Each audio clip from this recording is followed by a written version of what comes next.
And now I am happy to introduce Andreas Saar. Andreas is the Vice President for the Manufacturing Engineering Solutions Group for Siemens PLM Software. Mr. Saar has 30 years experience in manufacturing and software development. He joined Siemens USG through the acquisition of UNC in 1994, where he worked in various leadership roles. In 1998, he transitioned to Cypress, California, resuming responsibility for the CAM product business unit. For the last few years, he has been responsible for the introduction of innovative technologies and partnerships in the Manufacturing Engineering Group. Please welcome Andreas Saar.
Siemens.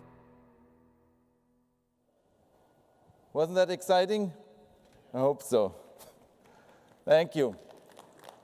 I'm really excited to be back this year.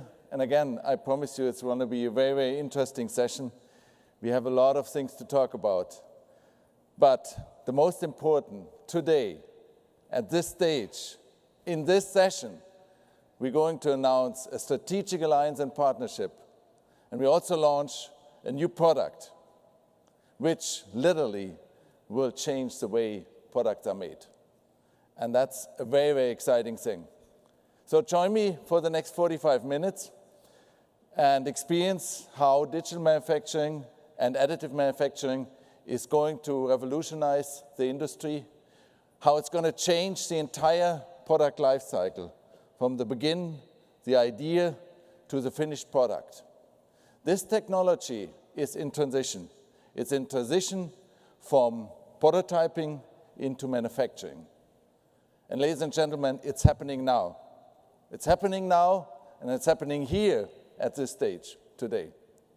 So the future of additive manufacturing of 3D printing is in manufacturing. This is a trend which you cannot hold, and everybody needs to get up and understand what's going on here. This is the future. The future of 3D printing is in manufacturing. So in order to unleash these new capabilities, and in order for you to develop more innovative products faster, you have to really understand what is behind this. You have to liberate yourself from traditional process, from traditional thinking. You have to liberate your engineering creativity in order to really, really utilize this technology.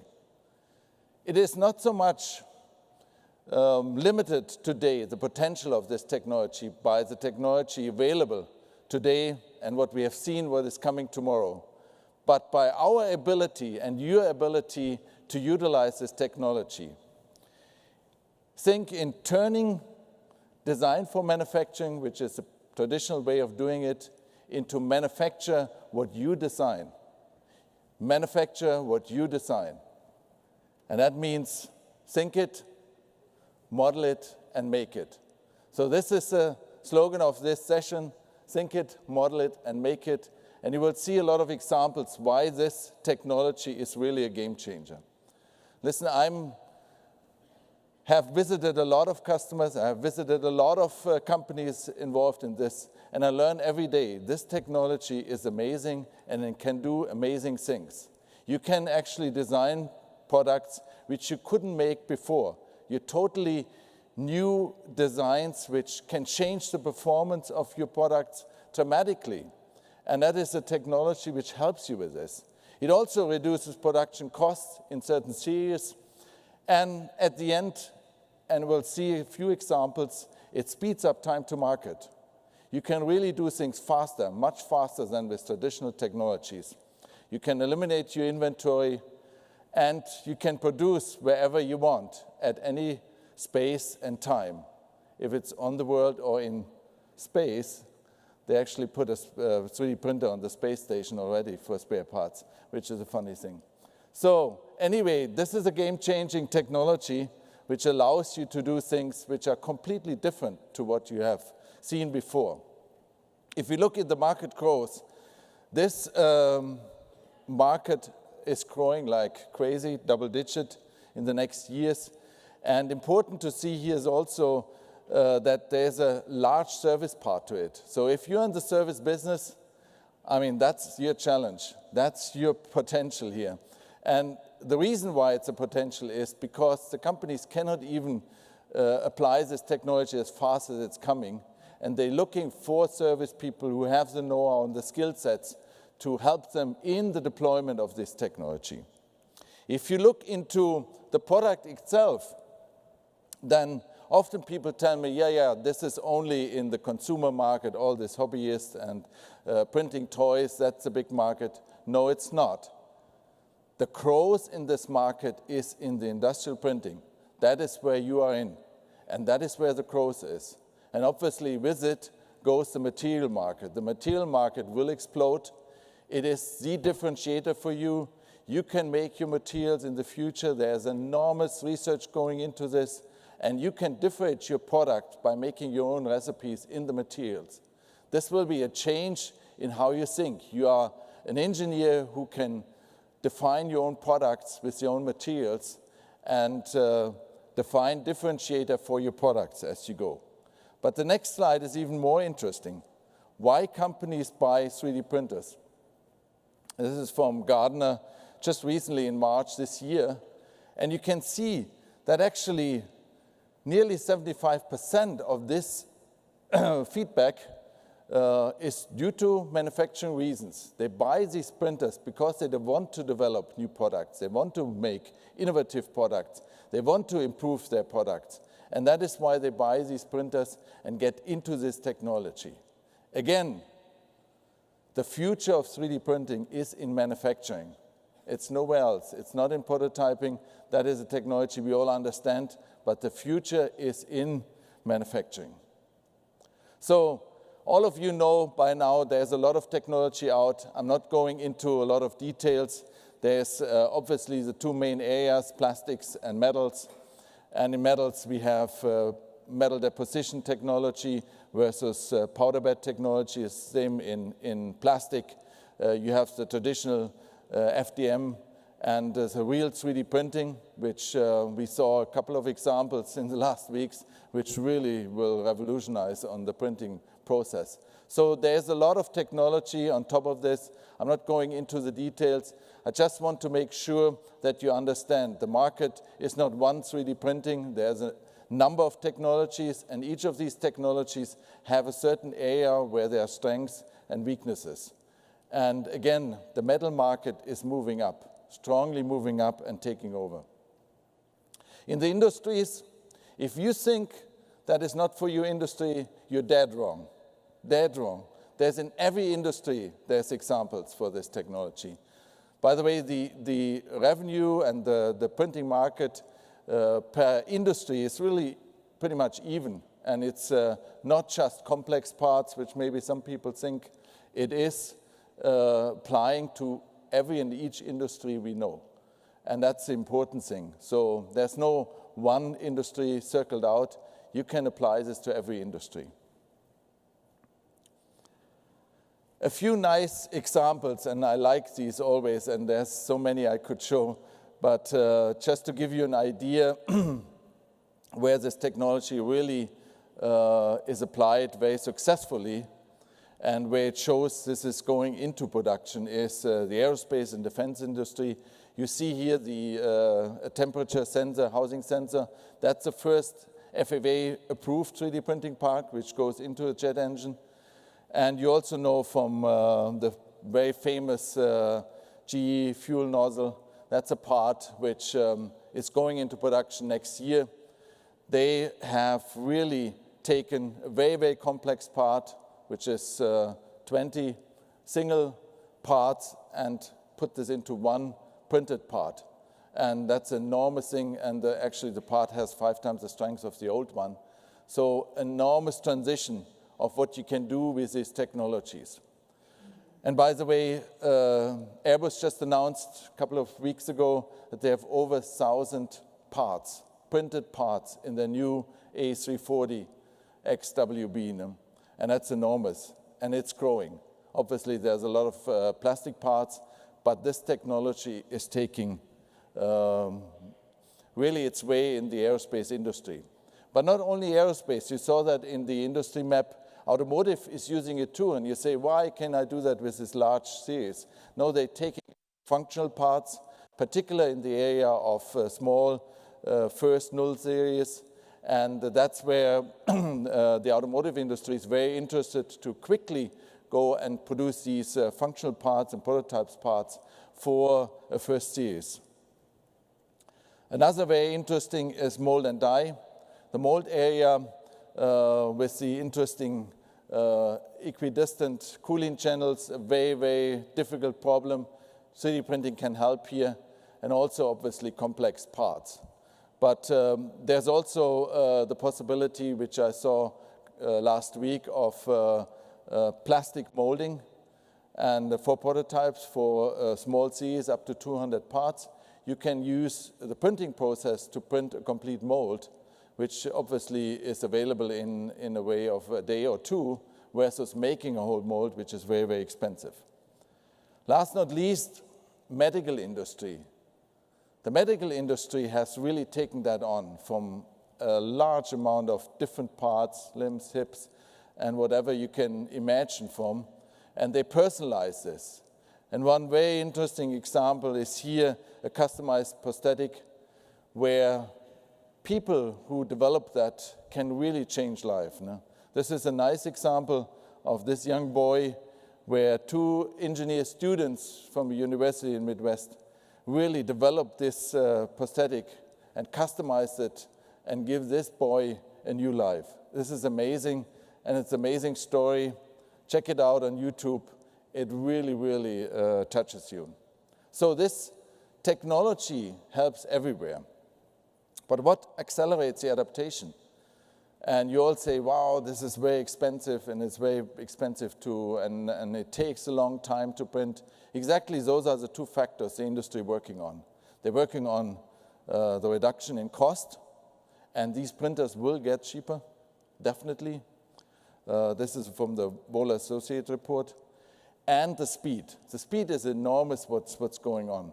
And I guarantee these numbers are probably too low from what they already think about. So these are 2 main factors which happening in this market. If you look on the cost model, again, a little bit more detail. This is an example for, and there's something wrong with this slide. I don't know why. I apologize. But the implementation of casting is a big area for additive. Typically, this black line should be further down. The cost of a casting is very high if you only produce a slow number of parts. It goes, the cost of a part is then obviously declines if you have a large number of series, a lot size. No? With additive, it's the opposite. It's always the same price. It's always the same. And today, it's relatively high. So only racing car manufacturers, they produce a whole cylinder block or an engine block, and very, very low lot sizes, this works. But in the next 2 to 5 years, the cost will go down, and this allows you to really do even lot sizes up to 1,000 parts, very cost effective in additive. What that means is you get more individualization, you can do smaller series for a certain market segment, you can build new business models, and that allows you this technology. On the other side, and that's the same here, something happened with these curves, the cost for complexity, product complexity, is the opposite. As typically, traditionally, if the costs of complexity goes up, as high as the complexity are. In additive, it really doesn't matter. It stays the same. So you can really produce relatively complex parts. Obviously, there's a break even today. And this break even also will move down. It will come down, and it will be giving you the freedom to actually do more complex parts, more complex castings, which allows actually to reduce the weight. You can introduce lattice structures, and which allows better performance, more cooling, and this will be the capability to really introduce more complexity for less money and introduce more innovative products. So what's happening in the software industry? And I will get always asked, what's the trend? What's going on there? Today, we have a lot of specialized software. We have the hardware vendors who have their own software. We have a few independent vendors, very, very specialized in this segment. And the traditional PLM, CAD, CAM vendors, they try to support that with maybe an STL output, a very, very dumb format, which gets moved down, and there's a little bit in open source, but it's nothing like they are involved. What I think is going to happen in the future is the following. We're going to see on the one side, on the low-end side, a very automated process. STL will be removed by new standards, which company and consortiums working on. There's AMF, Additive Manufacturing File, and 3MF. And this will drive a very automated market.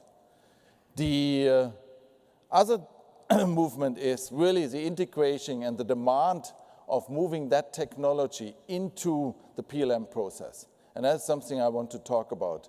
This is more important because you as an engineer need this technology during your design phase, during your engineering phase, while you analyze your products and while you manufacture it. You have to understand that technology.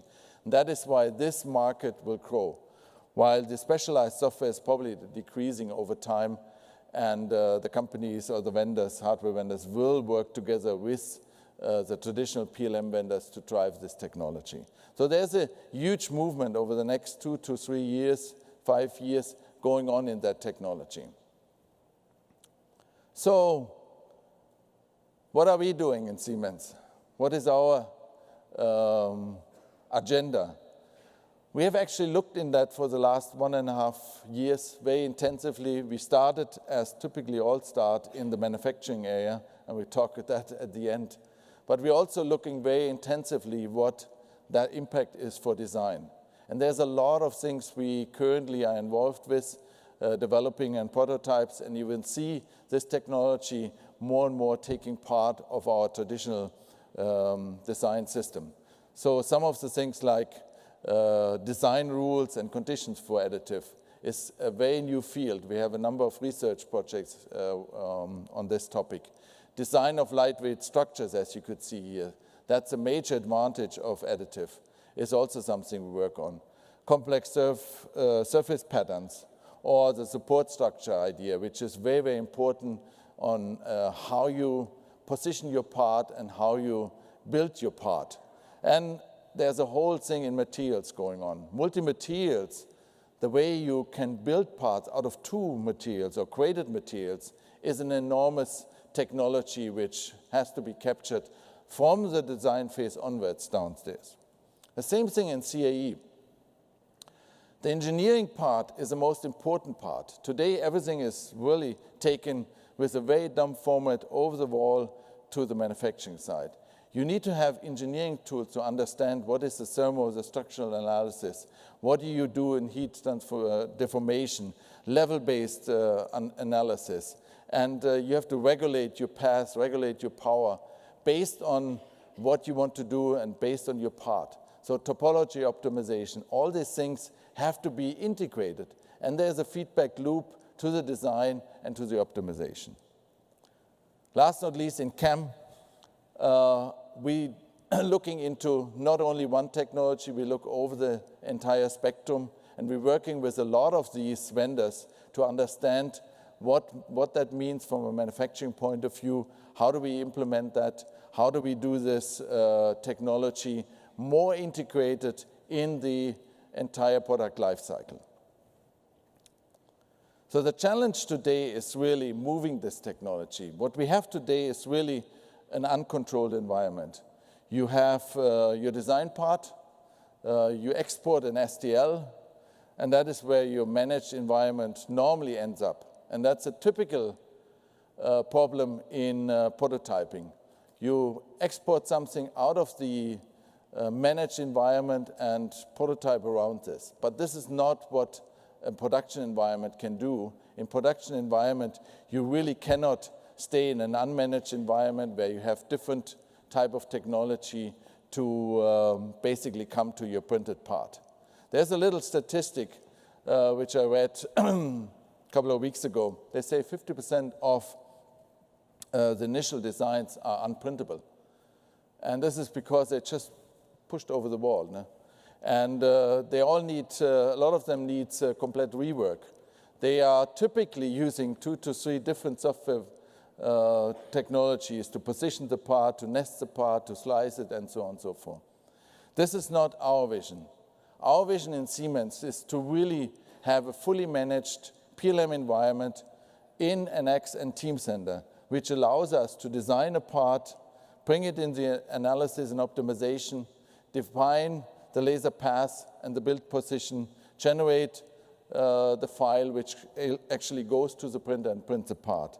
This allows us to really implement a feedback loop. This feedback loop gives you and the engineers the real feedback and the analysis that this part which you're creating is really working and it does what it's supposed to do. And obviously, we manage this in our data management, in our Teamcenter. We can take this down to the shop floor. We can treat the printer as a typical manufacturing environment, an equipment which is parallel to your traditional machine tools, and we can manage this from an end-to-end process. And obviously, as you know, with the Siemens environment we can link this into our MES structure. We can build an entire end-to-end process and manage this from a production environment. This is our vision. This is where we're going. So at this stage, we're changing a little bit and talking about hybrid manufacturing. I'm really, really excited about that technology. And it's something which I believe is really changing the way products are made. I thought I explained a little bit how the normal printing process is. Here's the part which you can see is quite complex. It's supposed to be a jet engine housing type of thing. And this part, if you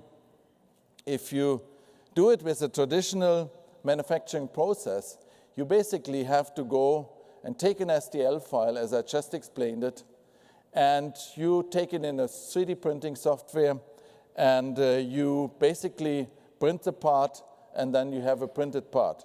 But the printed part is not ready. It's by far not ready to be used. So what you have to do, you start a second process. You basically take the solid model, you take the solid model in your CAM system, you generate an NC program, you generate another setup, and you put it on a CNC machine, the printed part, until you have your finished part. So what does that mean? This is one part, one design part, 2 export formats. You have 2 systems you work with, to program, you have 2 machines, 2 equipment, and 2 processes and 2 setups. And you have to align all this. So it's complicated. But it's not complicated if you use hybrid manufacturing. With hybrid manufacturing, you have 1 part, you have 1 system to program, you have 1 hybrid CNC program, and you have 1 machine, and you get your finished part. That's the revolution. That is the revolution. Additive and CNC in 1 system. Ladies and gentlemen, this is what it is.